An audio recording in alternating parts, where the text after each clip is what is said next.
start with the peoples and land statement.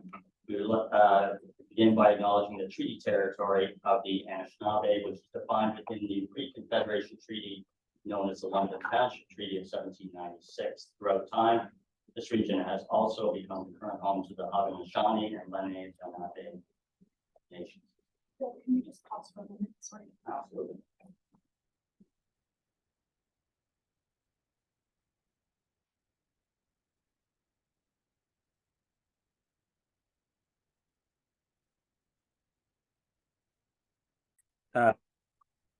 We'll move on to item number 3, which is completion and acceptance of the agenda. I might indicate that at the outset, if we could approve as part of doing that, moving item staff report 2023-51, which is the Reimagine Southdale RFQ. If we could move that to the first matter on the agenda before the in-camera matter. I think we have a guest on that. So if, improving the agenda, unless somebody has an objection, we're also approving that. Anybody else have anything with regard to the agenda? All right, ask someone to move acceptance of the agenda. Moved by Councillor, seconded by Mr. Bezaire. All those in favor? That matter is passed. Any disclosures of pecuniary interest from anyone? There being none, we will move on to the approval of the previous minutes. They were in the material. So I'll assume we've had a chance to review them. So is someone prepared to move approval of the minutes? Kara and Councillor McAllister. All those in favor? That matter is also approved. I'm not aware of any communications, any delegations, or any presentations. So what we are going to do now, in accordance with the change in the agenda, is move to staff report 2023.51, which is the Reimagine Southdale RFQ report for approval. Mr. Whittingham, you have any brief comments you wish to make about that? We're just inviting in our architect, Kyle Slope from CGS Architects. And all right. Welcome, Kyle. So just briefly on the report, very excited to share that we have. Hold on, he's on mute and we haven't seen him, so I'd at least like to. Oh, there he is. Good afternoon, Mr. Sloat. I'm Phil Squire. I'm chair of the board. So welcome to our board meeting. We'll hear from Mr. Whittingham, and then anything you wish to add or any questions, we can do that. So go ahead. Okay, thank you, Mr. Chair. Excited to recommend today that we move ahead with a general contractor on the Reimagine Southdale project. It's been over 2 years worth of hard work from many people on the team here, so just want to recognize the amount of work that's gone into this. The process that's outlined and the details that's outlined in the report. In summary, we've gone through a request for pre-qualification, which we brought to the board for information last month. We had 4 bidders who, 4 general contractors who pre-qualified, and we received compliant bids from 3 of those general contractors when the bidding closed on September 15th. Jackman Construction Limited out of Kitchener is the recommended general contractor. They proved throughout the tender process that they were very, very hungry for the work, interested in getting into the social housing field, and they seemed like they were truly engaged during the process. The construction schedule that they have proposed is one of 19 months from groundbreaking late October of this year and hopefully finishing in May of 2025. The amount that they have submitted for bid, $23,804,400, is in line with our financial projections. You can see on page 3 of the report, the recommended contract actually comes in slightly lower than what our cost consultants had estimated the general contract value to be. So we're excited for that. Adding the recommended contract value to our $30 million regeneration budget that we were given by the city, we're well within budget, and we have some extra funds set aside within that budget to continue with regeneration planning in future years. So with that, I will open it up to questions. Again, just reinforcing that we are recommending the approval of the award to Jackman Construction for $23.8 million. Maybe I could just ask if you want to get started, I just want to make sure somebody was going to ask the architect a question, so to make him do some work this evening. Shelley, go ahead. Thank you, Chair, and through you. My question is in regard to the federal portion of the HST, given the government's recent announcement about them waiving that portion. Given that the contract hasn't been let yet, will you be revisiting that with the bidder? So Paul and I have discussed that in brief, acknowledging that we pay a reduced amount of tax HST right now to begin with. We pay a net tax amount of 1.7%, something like that. So there may be a slight amount of savings that we can realize with that GST credit. But we haven't worked through that process yet as to how we would actually go about funding that. So potentially, but we don't have those details yet. Thank you. Anything further? No. Okay. Any other questions? Right. I was just going to ask the architect, Mr. Sloat, how this bidder, in terms of your knowledge or background, fits in with what you're envisaging as the design of this structure. Is that something you had a chance to think about, or is it sort of a neutral factor? Well, I mean, their role is to follow our design. Oh, but Obviously. we can't hear you. It's unmuted. Can you hear me? Is that any better? That's a little better. Yeah, go ahead. Okay. So, I mean, their role isn't one of design, it's one of following our design and carrying that out. But in terms of them being qualified, I mean, we followed really good process here by doing the pre-qualification, as Trevor mentioned, and we were able to look at that through a lens of only qualifications in that process. Price was not a factor at that point, and went through quite a rigorous scoring process. Cut out some contractors who were just not quite up to the job, and you know, Jackman certainly passed that threshold, that benchmark, and we're pre-qualified, and as Trevor said, gave us a sharp price. So based on the information we have today, we have no reservations about working with this company. We have not worked with them previously, but based on everything we have in front of us, this seems like a good fit for the job. All right. Thank you very much. Anything further that anyone wants to ask? Go ahead. I just like through the chair, just to sort of recognize the work of staff and their work with CGS, the architect on this project, and working with tenants and working with the community to sort of design a building that's going to be fitting for the future for Southdale, and you know, will enhance that family community. So I think just thanks to staff for pulling this through and sort of coming up with a good process that gets us a really good vendor to sort of build our first building in 50 years. Anything further? Somebody prepared to move the recommendation? Moved by Councillor McAllister, seconded by Mayor Grantham. I do want to thank the architect. Thank you for your comments. It's just nice to have that sort of reassurance that that you were somewhat part of the process. I understand it's primarily a price matter, but it's good to know that everyone feels solid about this. So anything further from anyone? All right, we'll call the vote. All those in favor? Great. That passes. Thank you very much, Mr. Sloat, for attending this evening. We very much appreciate it. And we wish you the best of luck with this project as it goes along. We hold you entirely responsible for everything that happens. As you should, absolutely. We will take that, and we look forward to getting construction going and seeing these next steps. Absolutely. Thank you. Perfect. Have a wonderful evening. You too. Take care.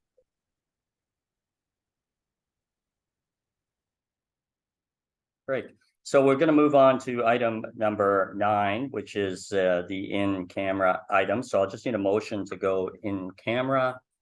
There's 2 items, I believe. Councillor McAllister moving, seconded by Kara. All those in favor? And that matters pass. Does everyone stay for in camera? By Very bizarre. So we're gonna move back. Does anyone just want to take a short break? Like 2 minutes, or are we okay? Councillor McAllister, thank you very much for attending. We always appreciate it. All right, so we will. Yeah, it is what it is. Talk to you.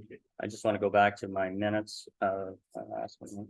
All right, so we finished in camera. So we're now going to go to the consent agenda items. So the first is staff report 2023-49, which is CEO report. So Mr. Chisholm, you are up. Thank you, and through the chair, just in the interest of time, just a quick overview. LMCH was pleased to partner with Shaden Sharp, a local NBA player who plays for the Portland Trailblazers, to have a back to school event for the community of Southdale, where we were able to do some activities and do a back to school backpack program for them. It was well received by the community. It's lots of kids participating. Shaden Sharp and his family were well represented, including his grandparents and his mother, who grew up in and around that community. So it was a very good event, sponsored by supported by LMCH staff, the London Community Chaplaincy, and Nike and Scholars Ed and Staples all contributed to make the event really good for the children. So it's nice to be able to get back to those types of events. Recognize. Just a quick question. Yeah. Chair. Go ahead. And you may have done that. Was that event communicated to the board? Did I miss? And the only reason I mentioned it is nice. I Was got it out something there? on it. Yeah, I got I've been something so- on it. I've been so Yeah, busy, so I got Yes. something. I'll take it on me then. Thank So you. we do make efforts to do that. Yeah, We're not always successful, yeah, but we do make efforts. yeah. Yeah, 'Cause no, I've we- been so busy, but I Yeah. missed it. I think we got an email. We did get it. Did we? Yep, Okay. we did. And I think just a quick update from the local housing corporation meetings that we're having. Just to flag that we can see an up to a 25%, 24% increase in annual premiums. For insurance, we've been getting 15% annually. We've done a lot of measures to try to reduce that increase. I guess the bottom line from the big insurance providers in the world is that social housing is not an attractive client. Our losses are too great, and it's something we may have to consider in the coming years to move into a different self-insured model. Then, because if the trends continue, the market will not have us. So we can expect the 24% increase on the top side. So we can expect we'll see that in the coming weeks to see what that looks like. But it's something more troubling is the longer term. The market is pulling back how much of the risk they're willing to take from us, which is a signal that our risk level is too high and we need to manage that. I think just the other thing on the CO report, just to share, is the bulk purchase natural gas. Just half our natural gas is part of a bulk purchase program managed by Housing Service Corporation, and the other half is free to the market. So we expect to sort of the market volatility decreasing, half our portfolio is free to the market, should stabilize. But we had significantly low natural gas prices for the last 5 years under a 5-year lock-in that we did in 2018. So we're going to see a bump in natural gas prices due to the numbers 30 some odd percent in January 2024 for that part that's locked in. So we do anticipate some gas price increases in our budget in 2024. With that, just open it up to questions.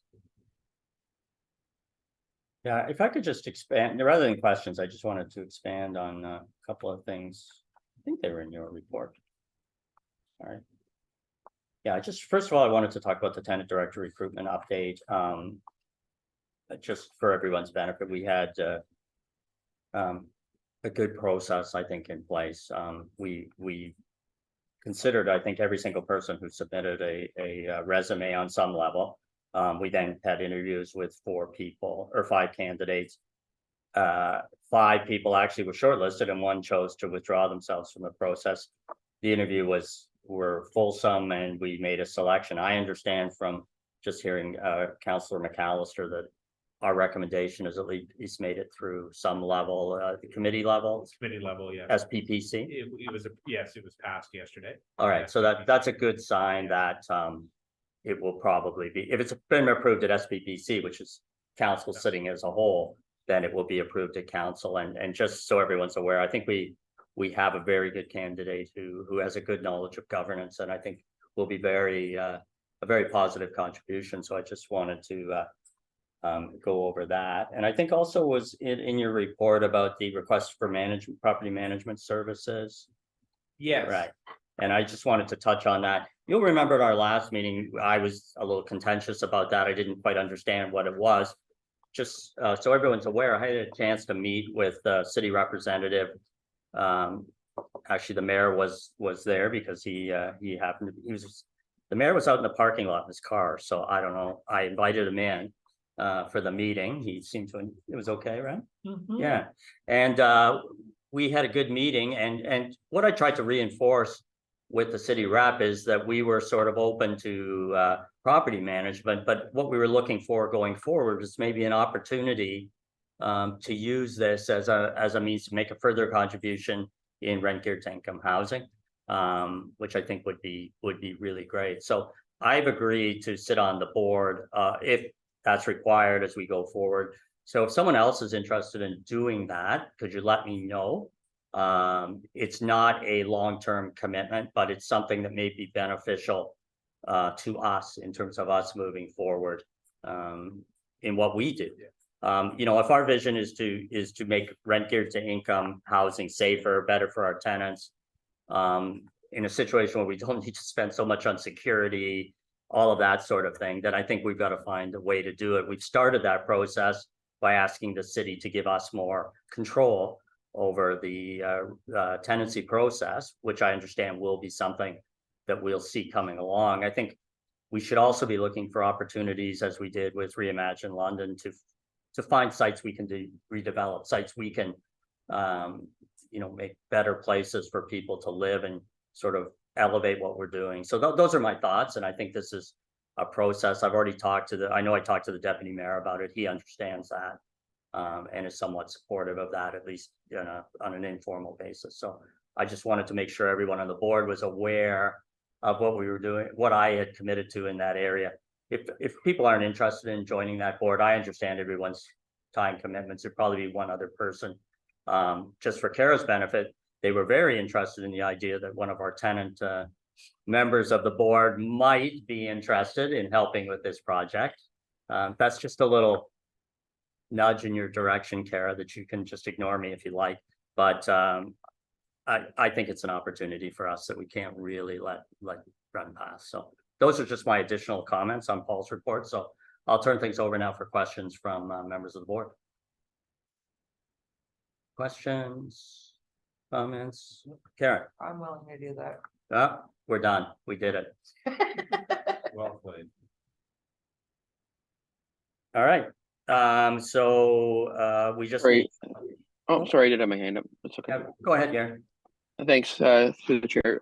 Paul, did you find a new security service? I just see that it looks like in the next week we're gonna have one. Did you end up finding one? Yeah, there is a report that was a late entry on this, so you might not, if you check your email, you. Oh, you know what? I did see that. I'm sorry, I did see that. That's fine. So they've started? Yeah. We need to award the contract. And so, through this meeting, we need to approve the event. I was going to add that into new business. Okay. So that we could have a discussion then, but yeah, that's true. It will be raised. Yeah, so yes, we did work through that. Thank you, but we do have an update. Yeah. Anything else? Somebody prepared to move Paul's report, moved by John, seconded by Gary. All those in favor? Thank you very much. Next is staff report, 2023-50, the vacancy management update report, also known as the John Corboy favorite report. So we'll go ahead with that right now. John, you can take that. I think we've addressed all our concerns, and I know everyone's trying their best, and I don't have any comments on it, so. Okay, we'll have Happy the to report, get and it. then you may after we have the report, but your comments you've made up till now, as I say, have been very, very helpful. Let's go ahead then. Who's going to present? You're going to present that report, or you just want to answer a question? Do you have anything briefly you want to say, or does it speak for itself? Kind of speaks for itself. All right. I definitely can answer any questions if anybody has them. Okay. I have Chris, one. yeah, I just, could you tell us what maybe one of you, what's the important thing we should take from this report? Is there something in there that is showing something to us that we might be positive for us? Yeah, I think on a, the positive notes for me is sort of that, our work to, once a unit is ready, we're very consistent in sort of moving from a vacant unit to a tenant signing a lease and moving in, and respecting some people need to give notice and things like that. So that process is consistently on track. So I think we're very focused there. I think the other positive to take away is sort of, in the fluctuations on the number of units we're making ready. So we do always, it goes through cycles where you sort of, our target is 36 plus per month. And, so we did 41 units in August, which was back up. We had 2 months during the summer where we didn't really hit it, June and July, where we did not hit our targets, and there was some fires and there was all kinds of reason. But we are trending in the right direction to return. We do have the processes are more consistent and predictable in terms of use of vendors, what's going to a vendor, when we get it back, and what staff need to do. So I think we are trending in the right direction. We have to take away through the course of the end of this year, resetting our KPIs and our targets of number of days to turn a unit, and those things as we are reducing our backlog. But we are hitting our targets. Okay. Questions that I know Mayor Anthem had a question. Yeah, and I may have asked this, Chair, but on the KPIs, I'm just curious, where do they come from? Is this is there an industry standard? I know, how do we measure up against others? That was my main question. This KPI came of 3% vacancy came from an assessment from KPMG. Okay. That made a recommendation. It is a tough one. We do speak to our local housing corporation partners. We were part of a KPI project where we are looking to benchmark our work. We serve a similar population. So how many days does it take to turn and occupy a unit? What are arrears and those types of things? So this is one of those areas that we're working with, and to say we are sort of in the middle of the pack. We're on the high end of the number of days it takes to go from a vacant unit to get a new tenant in, but we're not the highest, and there's some that do it way better than us. So we're sort of working through to we use that as a benchmark, because through COVID, everybody's numbers went through the roof in terms of days to do this work and things like that. And everybody's trending down like we are now. Okay, thanks. John? Yeah, through you, Chair. I just want to say, like, Christine, thank you, because I know you walked into this mess, and there's a lot of dynamics going on. And I know from conversations with you that you're looking at it from a holistic perspective, and it's great to hear we're trending in a good direction, and I'm confident that, with your creative abilities, as time goes on, we'll find solutions. And I'm always open to talking to this item outside of these meetings as well. So, I just want to give gratitude and appreciation for all the work being done. Thank you. Thank you. Any other questions or comments? Yeah, just that benchmark, yeah, that happened. That was KPMG came to council and said the vacancy rate is not where it should be for London Metroplex community housing. Even it was it was one of the reasons why the board was removed. Okay, so I just need a mover and seconder for that report. Moved by John, seconded by Mayor Grantham. All in favor? Thank you very much. So we're gonna move on to the Finance Committee reports. I'll just turn things over to the chair. Shelley, if you don't want to provide any overview, these were all just background. They were informational reports that we didn't have a meeting on that are coming directly to council. So, Shelley, go ahead. Correct. Thank you, Chair. I'm hoping everyone's had an opportunity to read the report. I would like to acknowledge the work that goes into these reports. Trevor, if you could extend my thanks to your team. I can see that they've obviously done their homework and to pull these reports together for us. So thank you for that. Notwithstanding any questions from the group, and in the spirit of timeliness, I'm wondering if we can receive the reports for information. All right, so you're prepared to move that, are you? Thank you. And seconded by John Corboy, sorry, I apologize, John. I'm looking right at you saying, say it right, and I did it wrong. Any questions, comments? There being none, all in favor? That matter is passed.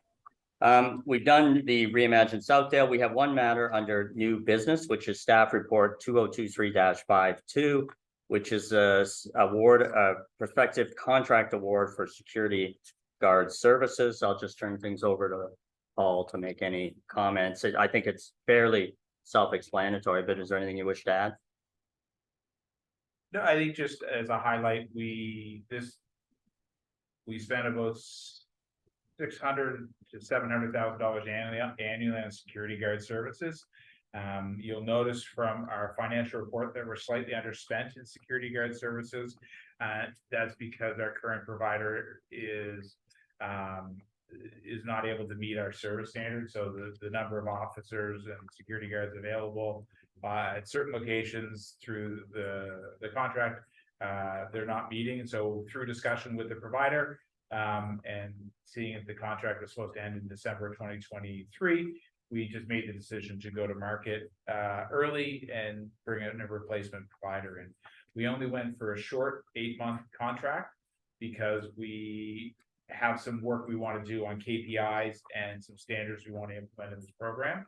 And we weren't ready to fully put them in this contract. So we've gone through an RFP process that will get us a provider that'll get us through the winter season, so that we have a steady, consistent security guard provider who's got good resources to deploy to our communities and has the flexibility to add or adjust resources. So we're looking forward to working with the new provider. So we have set this up to a maximum amount of $425,000, which is roughly 8 months of security guard services on the current budgeting program. Even though the current contract will be for less, we know that we'll be ramping up some additional evening and weekend service as the winter sets in. So happy to take questions. Otherwise, we're looking for approval of this report. Questions, comments? John, go ahead. Motion to approve. All right, moved by John, seconder Kara. Any other questions, comments? And all those in favor? That matter is passed. Just one other matter. Our CEO is trying to going to join a provincial organization. Am I right about that? Yes, thank you. Maybe you could just let the board know what it is and what you're trying to do. Yes, sorry, thank you. I had forgot. I didn't. I had put my name forward to sit on the board of directors for the Ontario Nonprofit Housing Association. So that's a sector organization that serves nonprofit, community, and social housing providers in Ontario. Some of the small little buildings that may, 30 to 50 units, to some of the largest buildings, providers with Toronto Community Housing and whatnot. So, upon reflection, I've got 20 years working in the community housing sector. I have a lot of interest and passion for the work I do. So I just wanted to put myself forward to this board to help support the development of the sector. They're focused on advocacy, development, and really working with providers and their staff to sort of improve the work we do. So looking forward to sort of putting my name forward and seeing if I'm selected for that board of directors. And just so you know, on your behalf, I was asked to provide a letter just supporting Paul, indicating that he's doing good work for us, and hopefully that will help. My initial letter was, I was gonna say he's okay, but they had a longer letter that I had to was happy to sign. So I just thought it would be useful for you all to know that. I think it's good that Paul's doing that, and it's an indication that he cares about the work that he's doing. So that is it, unless anybody else has anything. I have one, Chair. Go ahead, Mayor. And I apologize, I skipped this and I apologize to the board. We got to the finance committee reports. I did have some notes about one thing. Go ahead. And I was looking at the CMHC, the report accessibility. And more comments, I put on my county hat, and I won't apologize for that. But when I look at the accessibility, the entire report is, to me, looks to be all city buildings. And I respect that, and understand, but just troublesome to me when I don't see a county property on there. I understand, so I would just warn everybody, I'm gonna be always mentioning about the county properties, so. And I appreciate that comment, and so we are investing heavily in the county. Right. So we have a number of projects at our Dorchester community, parking lots, fencing, elevator projects. We have replaced the kitchens at the Penny Lane properties. We are kicking off the project to replace the windows at the Penny Lane project, which is 20 semi-detached units in Strathroy. And there's lots of work happening. This project for CMHC is focused on a portfolio that can meet certain targets for energy and accessibility, which excluded the properties in the county. So you will benefit from, and the tenants will benefit for accessibility by making requests for accessible modifications through our team, and they know how to do that. So that work will continue. And if there's a tenant with a need and you hear we're not meeting it, please share with us, because we do have a process and we do a lot of modifications. And we try to address the capital needs of all of the buildings, and whether it's CMHC funded or the regular capital program, we do consider you a valued stakeholder. So I'm gonna ask you, would help me, because we have county next week, that have not given a much of an update in county. You could share with me, and I'm sure you've given them to me before, Paul, just a synopsis. These are the projects in the county and I'm sure you've given it to me. Yeah, so I will ask my team to make sure you have something in the next day or so. But it's not till next Tuesday, I got time, Okay. Yes. but it would help me. I think that's a great idea. Mayor Grantham. I think sometimes, I think it's great that if you can go back to the county and indicate areas, and then find out areas where we're not doing a good job, and come back to us. So thank you very much. Anything further from anyone? Then I just need someone to move adjournment. Moved by Gary Bezerra, seconded by John Corboy. All in favor? That's passed. So we were a little longer tonight, but we had the in-camera items. Thank you. It's good to see everyone. Thank That's you good. for your participation.